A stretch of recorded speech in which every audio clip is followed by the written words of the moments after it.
Hello and welcome. In this session, we are going to talk about the difference between the element and the compound.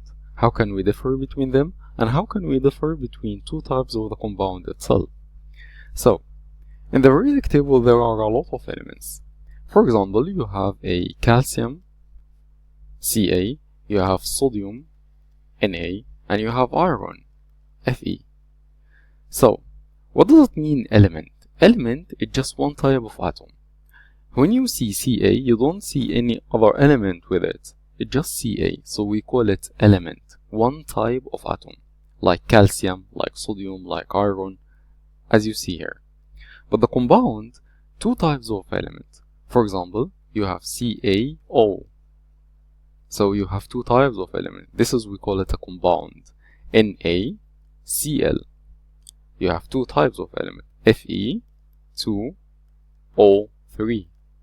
Also two types of elements. So if you have two types or more than two types of elements, like for example here H2SO4, you have more than two types of elements, so we call it a compound. Very good. Now the compound, we have two types of them. The compounds,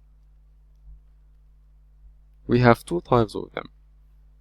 We have ionic compounds and we have covalent compounds. What does it mean exactly, the difference between the ionic and the covalent? Ionic, it's between metals and non-metals. Covalent, between non-metals and non-metals.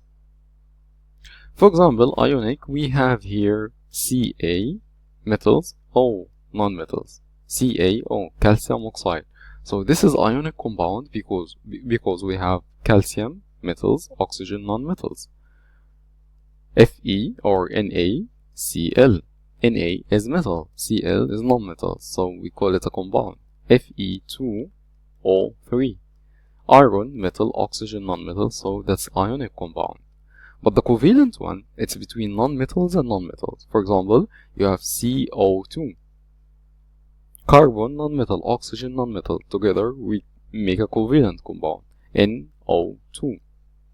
Okay? SO2, for example, or BCl5.